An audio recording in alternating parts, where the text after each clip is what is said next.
Good morning, শুভ সকাল। কেমন আছেন আপনারা সবাই? নিশ্চয়ই খুব ভালো আছেন, আমিও খুব ভালো আছি। আজ হলো বৃহস্পতিবার, ঘড়ির কাঁটা প্রায় 10টার ঘরে। ইন্দ্র 8টার সময় মর্নিং ওয়াকে বেরোয়, ফিরতে ফিরতে 10টা বেজে যায়। এই কারণে আমিও ঘুম থেকে উঠবো ব্যাস। তারপরে যে কি গিল্টি ফিল হয় বলে বোঝাতে পারবো না। যে দেখো ঘরের বউ এত বেলা করে উঠছি, লোকে কি বলবে। লোক মানে আমাদের ইন্দ্র, পুপু। তবে এদের কথার ধার ধারি না।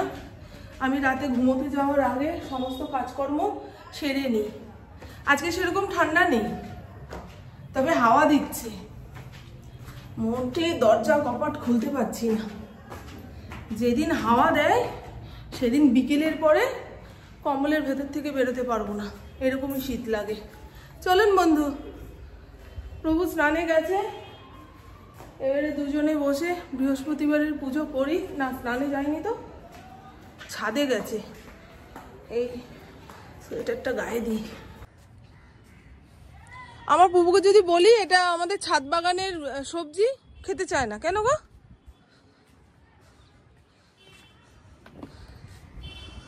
Good morning. আমার মুখে জাবর দিয়ে রেখেছে।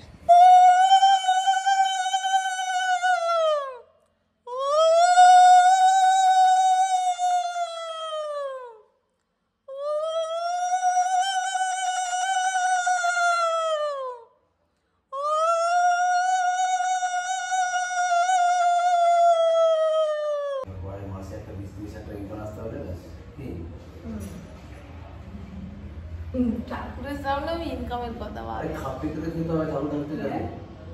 ওর শিব পুজো হয়ে গেছে মানে এখন ওর রোজগার বাড়ানোর কথা চিন্তা করছে। এ মা লক্ষ্মী, ইন্দ্রর পকেট কিভাবে ভরবে না ভরবে, যেভাবে বলছে সেভাবে একটু বিচার বিবেচনা করো। যাও, তোমার হয়ে আমি ঠাকুরকে ডেকে দিই। আজকে ঠান্ডাটাও বেশ ভালো লাগছে গো। হ্যাঁ, পাটিসাপটা মা দিয়ে গেছে তো, দেবো এখন? না না, এখন দেবে না তো, মুড়ি দাও পরে এখন। তা বিকেলে খেও, ওই যে টেবিলের ওপরেই ঢাকা চাপা দেওয়া রয়েছে, যখন খেতে ইচ্ছা করবে নিয়ে খেয়ে নেবে। মামুন সঙ্গে সঙ্গে ঘুরতে পারবে না, যে পাখার বাতাস দিয়ে বসিয়ে খাওয়াবে সেই সময় আমারও নেই, তোমারও নেই। তাই ঘরের জিনিস নিজের হাতে নিয়ে খেও। এই দেখুন বন্ধু, আমার মা কালকে পাটিসাপটা দিয়ে গেছে, খেতে খেতে এই 4টে রইল। এখনো যদি তোমরা হাত না লাগাও, খাওয়া হয়ে যাওয়ার পরে বলবে ও কোথায়, আমরা তো পেলাম না। কিন্তু যখন থাকে কেউ হাত দিয়ে খাও না। আলু পেঁয়াজ কলি কেটে তেলের মধ্যে দেওয়ার সঙ্গে সঙ্গে এত জল ছাড়লো। এখন এই জল শোকাতে আধা ঘন্টা সময় লাগবে। আজকে কি ধরনের রান্না দেখুন, যেটা অনেকটা সময় সাপেক্ষ। লাউ ঝিরিঝিরি করে কেটে লবণ দিয়ে ভাপিয়ে রেখেছি। আর আগে রান্না করার সময় সানডে সাসপেন্স না হলে কোনো ভূতের গল্প শুনতে শুনতে রান্না করতাম। তাই ইন্দ্র দেখে বলে যে রান্না করার সময় তুমি ওই সমস্ত গল্প শুনবে না, তাতে নেগেটিভ প্রভাব পড়ে রান্নার মধ্যে। কোনো ধার্মিক কিছু শুনবে। সেই তবে থেকে বাবাজির সৎসঙ্গ শুনছি। আর 2025-এ ভেবেছিলাম যে দুনিয়ায় যা কিছু হয়ে যাক না কেন, 2025-এ আমি আমার মনের শান্তি চাই। কোথাকার কি মনের শান্তি, নিজেই খেয়ে বসে আছি। গতকাল মিন্ত্রা থেকে একখানা সোয়েটার অর্ডার দিয়েছি, আমি জানি এল সাইজ লাগে, তাও পাকামি করে এক্সেল দিয়েছি। এখন রিটার্ন করতে যাব, দেখি সাইজ এক্সচেঞ্জ হবে আর রিটার্নের কোনো অপশান নেই। কি করব বলুন তো? এল সাইজ কেটে রেখে দিয়েছে, এম সাইজ কেটে রেখে দিয়েছে, শুধু এক্সেলটাই রয়েছে। আর এক্সেলটা এসছে, সেটা আমার গায়ে বড়। কি করব না করব সেটা নিয়ে কাল সারা রাত ভেবেছি। তাহলে নিজের শান্তি যদি নিজেই হরণ করে বসে থাকি, আমার মনের শান্তি কে এনে দেবে? এই দেখুন, এরকম লোম লোম সোয়েটারের ইচ্ছা আমার অনেক দিনের। আমাদের দেশে তো খুব একটা শীত পড়ে না, কিন্তু মাঘের শীত বাঘের গায়ে, সেই মাঘ মাসে পরবো বলে এরকম লোম লোম একখানা সোয়েটার অনেক দিন যাবত আমার কেনার ইচ্ছা ছিল।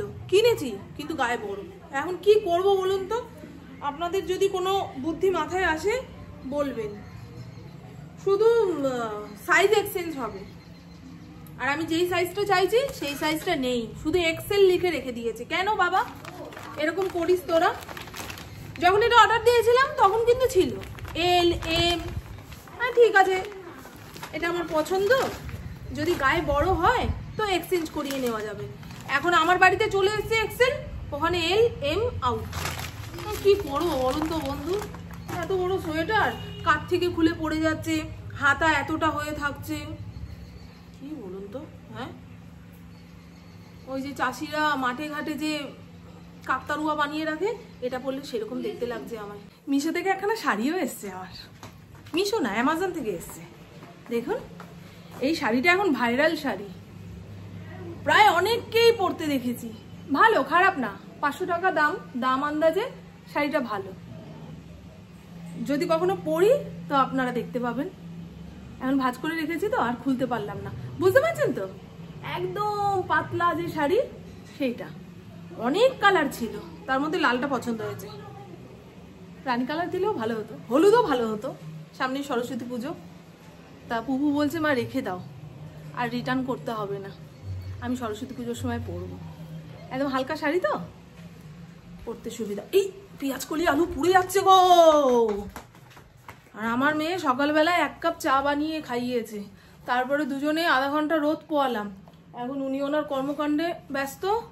হরিণ বলছে আদর দাও আদর দাও, আমি এখন বাদর হব, কিন্তু আমার রান্না শেষ হয়নি, হাঁপিয়ে যাচ্ছি। দেখেছেন কেমন? আজকে বেশ ভালোই ঠান্ডা লাগছে, রোদটাও ভালো উঠেছে। যতক্ষণে রান্না বান্না শেষ হবে ততক্ষণে রোদ বিদায় নেবে। ওকে বলেছি রবিবার দিন আমরা ছাদে গিয়ে রান্না বান্না করবো। হ্যাঁ, এই হলো আলু পেঁয়াজ কলি ভাজা। কটা নতুন ছোট আলু ছিল, সেগুলো জিরি জিরি করে কেটে দিয়ে দিয়েছি। অনেকক্ষণ ভাজার পরেও দেখুন কেমন চিকন চিকন রয়েছে, পুরনো আলু হলে গলে ভর্তা হয়ে যেত। এই হলো লাউ ঘন্ট বড়ি দিয়ে। নামানোর আগে একটু ধনে পাতা ছেটাতে পারলে ভালো হতো, কিন্তু ঘরে ধনে পাতা নেই, কি করা যাবে। আবার ইন্দ্রকে যদি বলি ধনে পাতা আনো, কাতারে কাতারে নিয়ে আসবে লরি বোঝাই করে, সেই জন্য আর বলি না, থাক ধনে পাতা ছাড়াই খাওয়া হবে। আবার ধনে পাতা খেলে না কেমন একটা ঢেকুর ওঠে, সেই কারণেও খাচ্ছি না। টমেটো দিয়ে মসুর ডাল, টমেটোগুলো অনেকক্ষণ যাবৎ ডালের সঙ্গে সেদ্ধ হলো, তাও হয়নি, দেখুন কচকচে রয়েছে। ভেজাল ভেজাল ঝরঝরে ভাত, 2 বেলার ভাত বানিয়ে রাখলাম। রাতে আমি আর পুপু যদি অন্য কিছু খাই তো ইন্দ্রর ভাতে হয়ে যাবে। পুপুকে জিজ্ঞাসা করি খাবে কি না। তুমি পুরো ভাত শেষ করলে না কেন? প্রত্যেকদিন এতটা করে ভাত নষ্ট করলে চলে?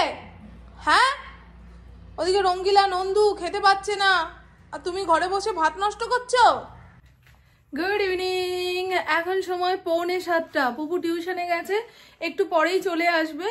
ইন্দ্র সাব ডিভিশনে গেছে, 8টা সাড়ে 8টার মধ্যে চলে আসবে। আমার হাতে এইটুকু সময়, তার মধ্যে সমাধি ফোন করলো, ও মামন আজকে একটু হাঁটতে যাবে? আমি না গো, আজকে বিশাল শীত, কম্বলের ভেতর থেকে বেরোতে পারছি না, তুমি যদি বলো তোমার বাড়িতে চা খেয়ে আসতে পারি। বলে আসো আসো। সেই যাচ্ছি, আমাকেও আধা ঘন্টার মধ্যে বাড়ি চলে আসতে হবে। পুপুকে ফোন করে নিয়েছি, তুই কতক্ষণে আসবি? বলে আধা ঘন্টা লাগবে। আর আমি সমাধির বাড়িতে যাচ্ছি, সমাধি আমার বাড়িতে আসতে গেলে ফড়িংয়ের ভয় পায়। এই তো আমার সঙ্গে ওর আরো বন্ধুত্ব জমে উঠুক, আস্তে আস্তে যাওয়া আসা করতে করতে ফড়িংয়ের ভয়টা কেটে যাবে। তখন দেখবেন সমাধি আমার খাটের উপরে উঠে বসে রয়েছে, আমি সমাধির রান্নাঘরে দাঁড়িয়ে রান্না করছি। আমার অনেক আত্মীয় স্বজন বন্ধু বান্ধব ফড়িংয়ের ভয়ে বাড়িতে আসতে চায় না। সে যতক্ষণ থাকবে ফড়িংকে আটকে রাখতে হয়, আর ফড়িং দরজা চাপড়ে চুপড়ে, আমার খুব কষ্ট হয়। তখন মনে হয় থাক বাবা, আমি সবার বাড়িতে গিয়ে দেখা করে আসব। আমার বাড়িতে আসার পরে যদি ফড়িং ঘন্টার পর ঘন্টা ঘরে বন্দি হয়ে থাকে, আমার ভেতরটা ফেটে যায়। সে যাই হোক, চলুন বন্ধু এবারে বেরোই। রাতে কি রান্না করব না করব জানি না, যেটুকু ভাত আছে সেটা দিয়ে ইন্দ্রর হয়ে যাবে। উপু আসলে জিজ্ঞাসা করব। রাস্তাঘাট কি পরিমাণে ফাঁকা, এরকম ফাঁকা রাস্তা দিয়ে হাঁটতে ভয় লাগে না? কোনো বিপদ আপদ আসলেও বাঁচানোর লোক পাওয়া যাবে না। ও 4টের সময় বেরিয়েছে। 4টের সময় বেরিয়েছে? হ্যাঁ। এসো এসো। উনি সেজেগুজে রেডি। কোথাও ঘুরতে যেত? কোথাও যেতাম না, আজকে খুব ঠান্ডা, রাস্তাঘাট পুরো ফাঁকা, দোকানপাট বন্ধ। ঠান্ডা না? হ্যাঁ। আরে আমি তোমাকে একটু এগিয়ে দিই না? হ্যাঁ হ্যাঁ। এটা বলেছে মাম তোর বানানো কেন এখানে রাখতাম একটা। ভাল লাগছে, ভাল লাগছে। লাল কালারটা সবাইকেই ভালো মানায়, তোমাকে তো আরো মানিয়েছে। গায়ের রংটা ফসছে না দিদি, ওই জন্য লাল রংটা খুব মানিয়েছে। বসো। কি করছিলে তুমি এতক্ষণ? এই যে চশমাটা পরে রান্না বান্না সব শেষ রাতে? হ্যাঁ রান্না বান্না শেষ। কি রান্না করলে? করে নিয়েছি। বাহ। আর এ করেছি তোমার ওই বাঁধাকপির তরকারি। হ্যাঁ, বাঁধাকপির গন্ধই পাওয়া যায়। হ্যাঁ বাঁধাকপির তরকারি করেছি। বাবা, রাতে বাঁধাকপির তরকারি করতে এনার্জি পাও? হ্যাঁ করে ফেললাম। একটুখানি সেদ্ধ করে নিয়েছিলে? না এমনি এমনি করলে? হ্যাঁ। ভাজা ভাজা ভাজা ভাজা ভাজা ভাজা মতো। দেখো না কড়াতে আছে। আচ্ছা আচ্ছা। কড়াতে আছে দেখো। আমার আবার বাঁধাকপি করতে খুব আলিস্য লাগে। হ্যাঁ। মনে হয় কত সময় খেয়ে ফেলবে। আজকে লাউয়ের তরকারি বানিয়েছি, লাউ আমার দিকে তাকিয়ে রয়েছে। আমি কিন্তু অল্প করে করেছি, কেন বলতো বাঁধাকপিটা আমি খাবো না, আমি তো খিচুড়ি খাবো। আরে ঠিক আছে, হ্যাঁ আমি খেতে চাইবো না। না না তুমি খাও না। দেখেছো? হ্যাঁ হ্যাঁ হ্যাঁ, সুন্দর হয়েছে, রংটা তো ভালোই এসেছে। ও তুমি বাঁধাকপি খাও না? না আমি বাঁধাকপি পছন্দ, মানে আমার খিচুড়ি রয়েছে এক গাদা। আচ্ছা আচ্ছা আচ্ছা, তাই জন্য বুঝেছো, মানে অনেক সবজি দিয়ে খিচুড়ি করে নিয়েছি। রে বাচ্চা, তোর কি হাল রে? এই মামু তুমি ও হাট থেকে কিনো না, তোমার থাকে না এরকম। দিদির সঙ্গে যে হাট থেকে মাছ কিনে আনলাম, তার মধ্যে অনেকগুলি মারা গেছে, একটা জীবিত রয়েছে। হ্যাঁ সাদা একটা জীবিত রয়েছে, আর বাদ বাকি সব দেহ লেগেছে। তোমাকে বললাম কম দামে মাছ নিলে ভালো হতো। ও ঠিক আছে, আর কত কম দাম? ও ঠিক আছে, যেগুলো আমি কিনি ওগুলো পাঁচে পঞ্চ। হাটের মাছ বলে না, আমার মনে হয় একটা অ্যাকোরিয়ামের মধ্যে অতি পরিমাণে ছেড়ে ফেলেছে। আমার অ্যাকোরিয়ামটা যে আমার অত বড় মাছ আছে, তোমারটা আমার থেকে বড়। বড় বলে গিজগিজি তো করছে বলো।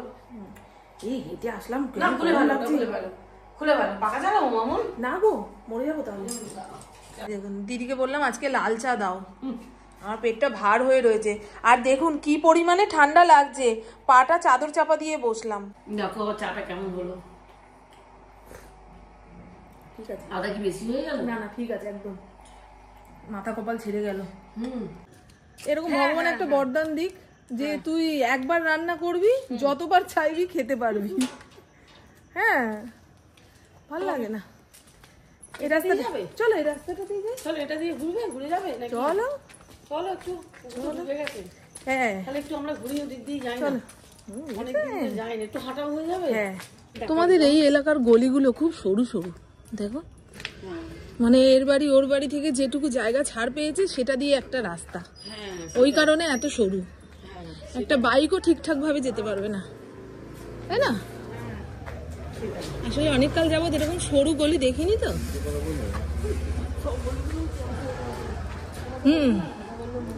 বাড়ি থেকে যাওয়া যায়, ওই দিক দিয়ে যাওয়া যায়। ও এখন রাধাবল্লভ মন্দির বন্ধ হয়ে গেছে। ঠাকুর কি এত রাত পর্যন্ত জেগে বসে থাকতে পারে ভক্তদের জন্য? রাত্রি 8টা মতো বাজে। অন্যদিন ঠিক টাইমে এসে আপনাদের রাধাবল্লভের দর্শন করাবো। নেশাগ্রস্ত অবস্থায় মন্দিরে উঠবেন না, বুঝেছো? অনেকগুলো লেখা রয়েছে নির্দেশ, তার মধ্যে একটাই পড়তে পারলাম। দেখো কার বাড়ির উপর দিয়ে দিয়ে নিয়ে যাচ্ছে। এটা একটা ছোট্ট পুকুর। হ্যাঁ দিদি এর আগের দিন বলেছিল মামুন এই রাস্তাটা দিয়েও যাওয়া যায় রাধাবল্লভ মন্দিরে। আমি বলেছিলাম ঠিক আছে আমাকে চিনিয়ে দিও, আজকে সব রাস্তা চিনিয়ে দিচ্ছে। এ তো খাতা পেন নিয়ে আসলে ভালো হতো দিদি। হ্যাঁ এই ম্যাপটা পুরো টুকে নিতাম। এটা কোথায় বলো? এই তো, ওই তো। হ্যাঁ ব্যাস তাহলে ব্যাস তাহলে এই তো এই রাস্তা দিয়েই যাওয়া যেত। দেখো কোনটুকুনি দেখলে তো। হ্যাঁ চলো চলো এবার তোমাকে আরেকটা ম্যাপ দেখাবো। আরেকটা ম্যাপ দেখাবে? হ্যাঁ সেটা ওর বাড়ি যেদিন প্রথম এসছি, এই মুল্লুক সেই মুল্লুক ঘুরে ঘুরে আমি খালি ভাবছি বাবা কত দূর কত দূর। আর ও আমার বাড়িতে গিয়ে বলে এসছে এই তো। তারপরে ও চিনিয়ে দেওয়ার পরে এখন এই রাস্তাটাই ফলো করি। তুমি রাস্তা দিয়ে গেলে সেই দাদুর বাড়ি। এই এবারে চলো এই রাস্তা দেখিয়ে দিই। আবার এই রাস্তা? একদম বাড়ি। কখন এসছিস? অনেকক্ষণ। তুই এসেই ফোন করবি না?